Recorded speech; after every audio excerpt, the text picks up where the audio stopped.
The hallway that never called back the hallway was quiet. Too quiet. Sandra Bullock stood near the faded poster with her name on it, the corners curling off the wall. The lights above her flickered like they were unsure whether to keep shining. In her hand, she held a folded schedule. It had been printed 2 weeks ago. But today, the names beside hers had been crossed out. Every single one. The coffee in her other hand had gone cold, untouched. It was supposed to be a rehearsal. It's not just any rehearsal, but the table read for a film that had been whispered about for years. A reunion movie. A project people begged for. Something honest. Something that brought back warmth in a cold world. She waited, and then waited some more. The assistant who had invited her had disappeared without a trace. Her manager wasn't picking up. The director who had promised this would be magic, he wasn't even in town. The producer, on another set, in the studio. They'd gone silent the moment the tabloids started spinning. What were they spinning? Headlines. Made-up ones. Aging actress demands spotlight. Sandra Bullock's comeback no one asked for? Keanu says yes, but only if she's replaced. None of it was true. But silence from the people she trusted hurt more than any lie. She looked at her phone. Nothing. No messages. No missed calls. No hope. She laughed, but it wasn't a happy laugh. She whispered to herself, I'm still standing here like a fool. And that's when the door creaked open. Soft leather shoes. Stepped across the dusty tiles, slow, steady, quiet, like respect. She didn't turn. Not yet. But the way the air changed, warmth pushing away the chill she knew. She didn't have to guess. Hey, Sandra, came the voice, low, gentle, like he hadn't been missing. Like he hadn't just saved the day by showing up. Keanu Reeves, he walked in like he didn't care about the rumors. He walked in like none of this had shaken him. He'd walked in like a friend. Like the kind of friend who doesn't ask questions, he just shows up when you're left out in the cold. She turned to him. Finally, her eyes had that watery shine, not from crying, but from holding it all in for too long. I thought you weren't coming, she said. He looked around. Saw the empty chairs, the untouched script, the way she still hadn't let go of that cold coffee. I never said that, he said. They did. His words hit deeper than she expected. Sandra dropped the coffee into the trash bin and folded. The schedule once more, pressing it flat with her palm. No one else came, she said. I did, Keanu replied. Gently, it was the way he said it, like showing up wasn't a big deal. Like it didn't cost him anything, but she knew it did. This film. It had been passed around like a secret nobody wanted to admit they loved, but he'd believed in it. In her. And even when others found excuses, he found a way to be there. You don't have to pretend, she whispered. Maybe they were right. Maybe this shouldn't happen. Keanu walked over to one of the chairs and pulled it out. He sat down and opened the script. Let's read, he said simply. And for a moment, her world stopped spinning. Asterisk, asterisk, she didn't know when the lump in her throat turned into a breath of relief. But it did. They read for over an hour. Just the two of them. No lights, no camera crew, no press. But it was real, and real mattered more than any promotion or magazine headline. As Keanu read his lines with quiet power, Sandra felt something she hadn't felt in months. Wanted, seen, respected, and she didn't need the world to believe in her. Not when someone like Keanu showed up, just when she thought no one would. A quiet promise in an empty room was still quiet. But something had changed. Maybe it was the way the words came alive when Keanu read them. Maybe it was the way Sandra finally smiled, really smiled for the first time in weeks. Or maybe it was the silence itself that became less heavy, less cruel. Keanu closed the script and looked at her. You still love this, don't you? He asked. She nodded slowly. More than I thought I did. He leaned forward. Then let's do it, even if no one else believes, even if it's just us. Her eyes searched his face. She knew he meant it, but she also knew how the industry worked. Movies weren't just made with passion, they needed funding, cameras, schedules, trust.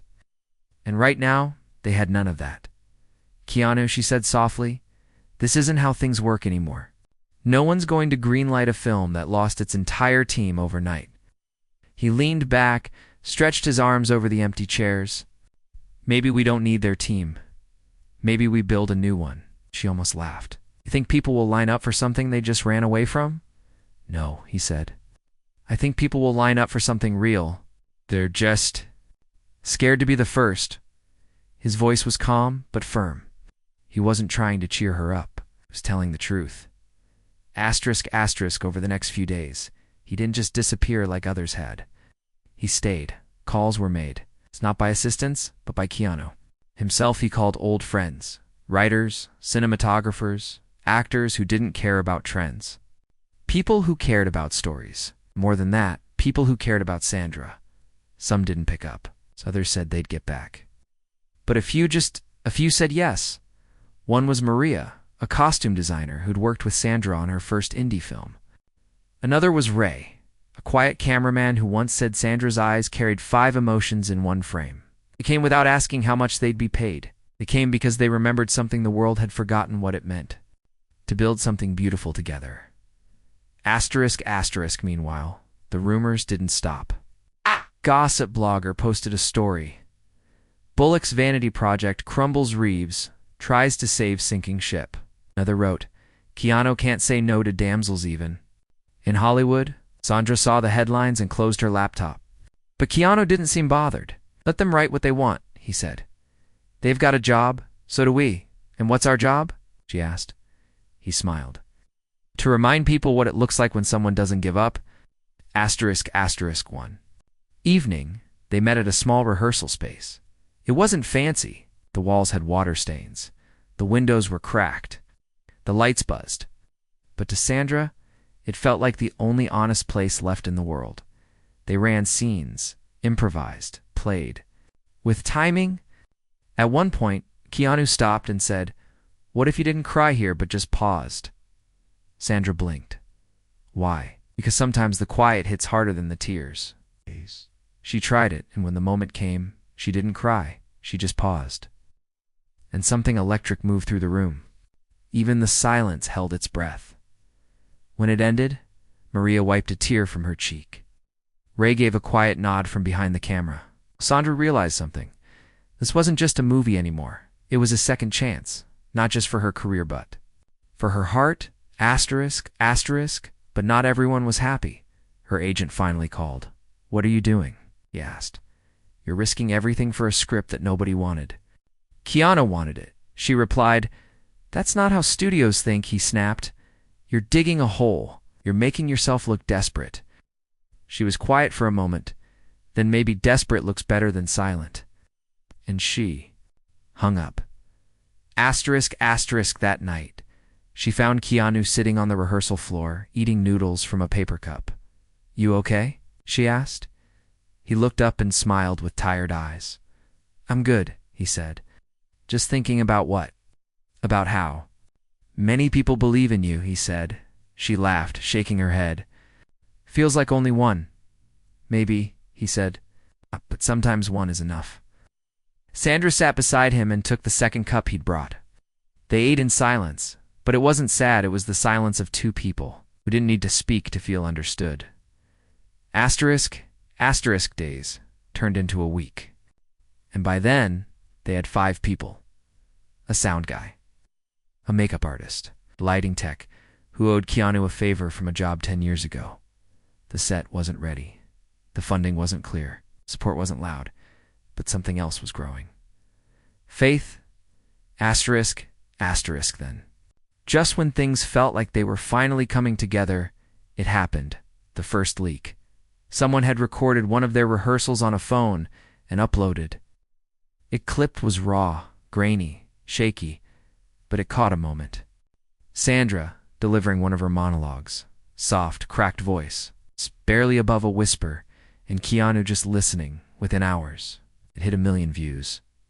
Not because of scandal, not because of clickbait, but because it was real. People started commenting. This made me cry and I don't even know the context. Why does this feel more honest than anything I've seen in years? Is this real? Please tell me there. making this? Keanu sent her the link. She watched it in bed, heart racing. What do we do now? She texted him. He replied, now we keep going. You're asterisk, and for the first time since this whole mess began. She believed they could. The shadow behind the light, the early morning sunlight, stretched across the studio floor like gold on water. The room was alive now. Not with crowds, not with chaos, but with purpose. Sandra stepped in carrying 2 cups of tea, one for herself and one for Keanu. He was already there, adjusting a light panel, sleeves rolled up, face calm. He looked like a man who belonged more behind the camera than in front of it. She handed him the tea. You never stop moving, she said. He smiled, took the cup, and said, things that stop moving get forgotten. Those words sat with her longer than she expected, because for a long time, that's exactly what she feared, being forgotten. But here they were, building something from scratch. The walls still peeled. The wires still hung loose. But there was laughter now, and hope. Their small team rehearsed. For hours that day, refined one powerful scene where Sandra's character stands alone on a bridge, letting go of the past. It was raw. No music, just breath and silence. When Sandra finished the final line, the whole room stayed quiet. Maria blinked fast. Ray lowered the camera without a word. Keanu clapped slowly, softly. But as they paused to rest, Maria's phone buzzed. Glanced down and her face changed. Sandra noticed. What is it? Maria hesitated, then handed over the phone. On the screen was an article headline. Sandra Bullock's secret script leaked. Industry insiders call it a pity project. The article went on to say that the script was emotionally manipulative, and that Keanu was only attached out of guilt and nostalgia. It quoted someone anonymous, someone who once worked on the project, someone from her past, someone she trusted. Sandra felt the world tilt. She placed the phone down slowly. Keanu looked at her, and at the others. Take 10, he said to the crew. They stepped out quietly, giving Sandra space. She sat down on the floor, elbows on her knees, staring at nothing. They called it a pity project, she whispered. Keanu crouched beside her. I saw, maybe they're right. He didn't reply at first. Then he said, when people see something they don't understand, they label it. They said you're only here because you feel sorry for me. He looked at her directly. You think I'm here out of pity? He asked. She shook her head. No, but they do. Then let them think what they want, he said. But it hurts. I know. The way he said it, soft, steady, made her chest ache. She remembered how much silence he had endured in his own life. Loss, grief, betrayal. And yet, here he was, standing beside her when others ran. She looked up at him. What if I can't carry this? She asked. What if I break halfway? He smiled gently. Then I'll carry you. Later that evening, they sat on the roof. Watching the city lights blink awake, Keanu handed her a folded page from an old notebook. What's this? She asked. A scene I wrote years ago? Never used it. She read it. A woman broken by fame returns to her childhood town and walks into a bakery where no one recognizes her. For the first time in years, she's seen not as an actress, not as a star, but just as a person. Sandra blinked slowly. This could fit, she said. In our script, this moment, it's real. Keanu nodded. Then let's add it. It wasn't about credits or ownership. It was about honesty, and their story was becoming the most honest thing they'd ever worked on. But honesty had a cost. The next day, a man showed up on set, dressed sharp, hair slicked back, smiled like a mirror showing only what you wanted to see. His name was Jason, a former producer on the project. The one who first pitched the film to Sandra, the one who vanished when the headlines turned sour. He walked in like he still belonged, like nothing had changed. Sandra, he said, I've been watching. The buzz is building. People are starting to care. She folded her arms. You disappeared. He shrugged. I had to protect other investments. But now that you've got momentum, I want back in. Keanu stepped forward. We don't need your money. Jason smiled, but it didn't reach his eyes. Keanu, always the noble knight. But let's be real. You'll run out of steam. You'll need distribution, marketing. And I can make that happen. Sandra stepped closer. You called this a pity project. You didn't deny it because it was then. But now it's becoming something else. No, she said quietly. It always was something else. You just didn't see it. Jaw tightened. Don't make this personal, he said. It is personal, she replied. And we're doing this without you. He stared at them, lips tight, then walked away, phone already in hand. No doubt calling someone to spin a news story. Asterisk, asterisk when he left. Keanu let out a slow breath. He's going to fight us now, he said. Then we keep going, Sandra answered. Asterisk, asterisk that night, the online comments kept growing. The clip had crossed 5 million views. People were begging for more. Fan pages were being created. Hashtags like hashtag Make It Sandra and hashtag Keanu Kindness were trending, but with visibility came risk. An email came in from a major platform. They were offering funding, but under one condition. Sandra would have to let another actress take the lead. A younger name, a rising star. They wanted Sandra to step back and support the film from behind. She stared at the screen in disbelief. She had poured her soul into every line, every moment. And now they wanted her to become a background piece in her own story. She sent the email to Keanu without a word. His reply came minutes later. We say no. But she hesitated. What if this is the only chance we get? She asked. Then it's not the right chance. And she knew he was right. But the pressure was building. Her agent called again. You're being stubborn, he said. Not 25 anymore. Play smart. She hung up asterisk. Asterisk the next day she came to set early, before anyone else. Keanu was already there. He handed her a cup of tea, her favorite kind. He never forgot. You okay? He asked. She looked at him, eyes tired but clear. I'm ready to do this our way, even if it fails. He nodded. Then let's make something beautiful. Even if only a few people see it, she smiled. Those few are the ones who need it most. The woman with the envelopathy were in the middle of filming a quiet scene when she arrived. A knock on the studio door, gentle but clear. Sandra paused midline. Keanu tilted his head. Ray went to open it. Standing outside was a woman in her early 60s, silver hair in a neat bun, a soft scarf wrapped around her neck. In her hands, she held a worn leather envelope. I'm looking for Sandra Bullock, she said kindly. Sandra stepped forward, confused but calm. That's me. The woman smiled. Then I think this belongs to you. She held out the envelope. Sandra took it cautious.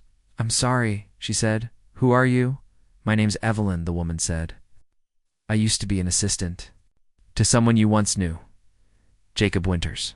That name. Sandra's breath caught. Keanu turned. The room fell quiet.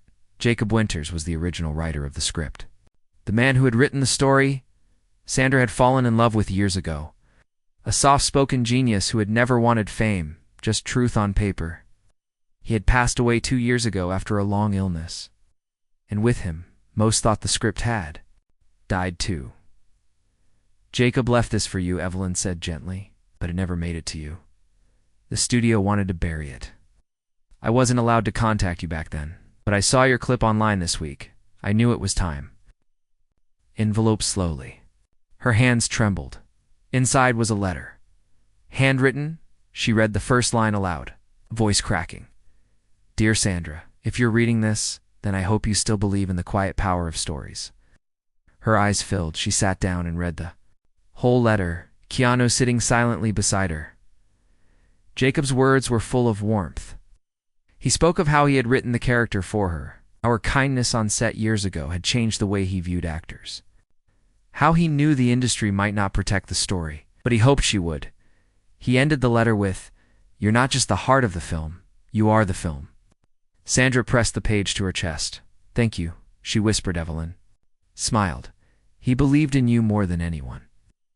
Asterisk, asterisk, after Evelyn left, they sat together for a long time. Sandra wiped her eyes. We're going to finish this, no matter what it takes. Keanu nodded. We already started. We don't stop now. Asterisk, asterisk. The next few days moved fast. Keanu worked with Ray to reshoot the emotional bridge scene. Using Jacob's original dialogue, Maria adjusted wardrobe to match the tone Jacob had envisioned, and Sandra rewrote some of her character's moments not to make them louder, but softer, more real, more like the woman Jacob had once seen in her. And then something surprising happened. A young producer named Emily reached out. She had been a child when Sandra starred in one of her favorite films. Now she was running a small but honest production. House, I saw the clips, I saw the headlines. And I saw the truth behind your eyes, Emily said. I don't want to buy it. I want to help you finish it our way. Sandra looked at Keanu. Unsure, Keanu asked Emily only one question. Would you tell us to replace her? Never, Emily replied. So they let her in, and suddenly, the film had new breath. Equipment arrived. Quiet soundstage was offered for free. Volunteers showed up just to help Sandra and Keanu, and even some of the people who had walked away early came back. Not all, but enough to show that maybe the tide was turning. Asterisk, asterisk, but success invites pressure, and pressure invites sabotage, a day before their final shoot. Their main location was suddenly pulled. Permits revoked, legal letters sent.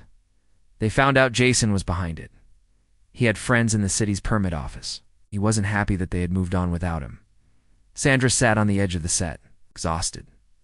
I can't do this again, she said. Not another closed door? Keanu knelt in front of her. Then let's break a window, he said quietly. And that's exactly what they did. Asterisk, asterisk. The final scene was supposed to be shot at the same bridge from the first rehearsal. The city wouldn't allow it now, so they built their own. In a quiet field outside town, Ray used lighting tricks.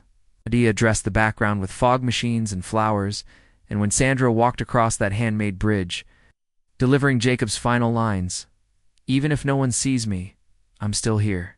I still matter. Every person on set forgot they were on a set. Tears ran down faces. Jaws stayed clenched, because she wasn't just acting, she was healing. Asterisk, asterisk, they wrapped the scene as the sun dipped low. Everyone clapped, not for show, but out of something deeper. Sandra walked off the bridge and fell into Keanu's arms, not because she was weak, but because she finally felt safe. We did it, she whispered. No, he said softly. You did. Asterisk, asterisk, but as they packed up the final gear, a message came through. The largest streaming platform in the world had seen the latest footage, and they wanted to talk. Asterisk, asterisk, ending line.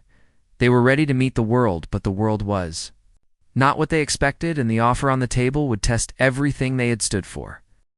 The offer that broke the Silence Eth message came in the evening. The team had just wrapped their last day of filming. Rhea was handing out coffee and cupcakes. Ray was checking the final footage. Keanu and Sandra were sitting quietly at the edge of the field, the fake bridge still behind them, now glowing gently under the studio lights. Sandra's phone buzzed. She glanced at it, thinking it was another thank you message, or maybe a text from Emily. But it wasn't. The name on the screen made her freeze. A global streaming giant. It's one of the biggest platforms in the world. They had seen the leaked rehearsal clips. They had watched the final scene through someone's private link. They were interested, deeply interested. Asterisk, asterisk, Keanu leaned over her shoulder, reading the message. They want to schedule a meeting, Sandra said slowly. Tomorrow, with their head of original productions. He nodded. Are you ready for that? She wasn't sure. Part of her wanted to celebrate. But another part, the one that had been burned before, felt a knot of fear. What if they want to change everything, she asked. What if they want a new ending or a new face? Then we walk, Keanu said, without blinking. We made something real. They either take it as it is, or not at all. She looked at him, his calm presence grounding her again. She nodded. Okay, we'll hear them out. Asterisk, asterisk. The next day they stepped into the studio building of the streaming company, clean, Walls, quiet halls, glass offices. Everything felt polished. Perfect. Too perfect.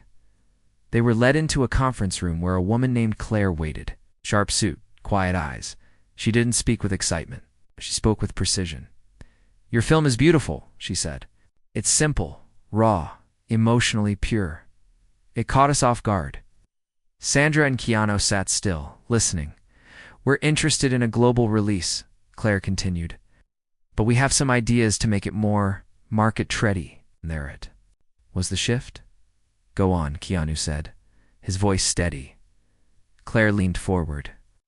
"We'd like to reshoot a few scenes, mainly the ending, add a subplot, something more current, maybe involving a scandal or loss, something that connects to younger audiences." Sandra frowned. "You mean drama?" "We mean relatability." Claire replied, "We're not asking to replace you, Sandra. But the market does respond more when there's tension. Emotional missinzes, noise." Sandra sat back in her chair. "Jacob didn't write noise," she said. "We know. But noise gets clicks," Claire said without a smile. The silence in the room stretched. Keanu finally spoke. "We didn't build this for clicks," he said. "We built this for quiet moments, for truth, for people who feel invisible." Claire folded her hands. "I respect that. But if you want this film to live beyond your circle, you have to make sacrifices." "Or maybe we already did," Sandra said softly. "And maybe that's what makes this worth watching." Claire sighed. "We'll give you time to think about it." But Sandra already knew. They walked out of the building into a light drizzle. Keanu looked at her. "You okay?" She didn't answer right away. Then she smiled. "I'm not afraid anymore." Asterisk. They turned down the offer the next morning. The studio was shocked. They offered more money, more press, even a billboard in Times Square. But Sandra's answer didn't change. No edits, no noise. The film stays as it is. Asterisk for a moment. It looked like they had walked away from the biggest opportunity of their careers. But something strange happened next. The news got out. Someone on the inside leaked. Story: Keanu Reeves and Sandra Bullock turned down millions to protect emotional indie film. And the internet exploded. Fans called them brave. Creators called them heroes. And people who had once turned away started paying attention. Even actors from the past sent messages. "Thank you for reminding us what art is." You stood your ground when it mattered. One woman tweeted, "I haven't cried watching a movie clip in years. Thank you for making me feel something real again." Asterisk. Days later, a small platform reached out. It's not as big as the last one. Not as shiny. But the founder, a woman named Leela, sent a handwritten note. "I built this company for stories like yours. Not for noise, not for trends, but for heart." She promised a release that kept the film untouched. No rewrites. No marketing. Spin. Just the truth. Keanu and Sandra agreed. Asterisk on release day. They didn't expect much, but something magical happened. The film spread like a quiet flame. Viewers shared it, not with hashtags or memes, but with words like "watch this with someone you love." This healed a part of me I didn't know was broken. I felt seen. It didn't break records. It didn't crash the internet, but it found its place in people's hearts. Asterisk. Sandra sat alone in her living room the night after release. The credits had just rolled. Her name faded across the screen. She looked down at the letter from Jacob. Last line read, "One day, someone will sit alone and feel less alone because of this." And she whispered, "They already did." Asterisk. Her phone buzzed. A message from Keanu. Just one word. "We did it." Asterisk ending line. But one final moment was still waiting, something personal, something unspoken that only Keanu and Sandra could face together. The truth they never said out loud, 2 weeks after the film released. Sandra Bullock sat on a bench outside a quiet cafe in Venice, California. The morning air was soft, warm enough to sit still, cool enough to keep thinking. She wore sunglasses and a faded hoodie, hoping not to be noticed. But deep down, she wasn't hiding anymore. Not really. She sipped her tea slowly. Then she heard the sound of a motorcycle engine slowing nearby. She didn't turn around. She didn't have to. A moment later, Keanu Reeves sat beside her. No words, just presence. That's how it had always been. Finally, she looked over and smiled. "You're late." He shrugged, setting down his helmet. "You said 11-ish. She handed him a second tea, his favorite kind. He took it with a quiet nod. For a long time, they just sat there, watching the people walk by, birds fighting over crumbs. A couple, arguing softly across the street. "Life happening in small pieces. How's it feel?" he asked finally. "What?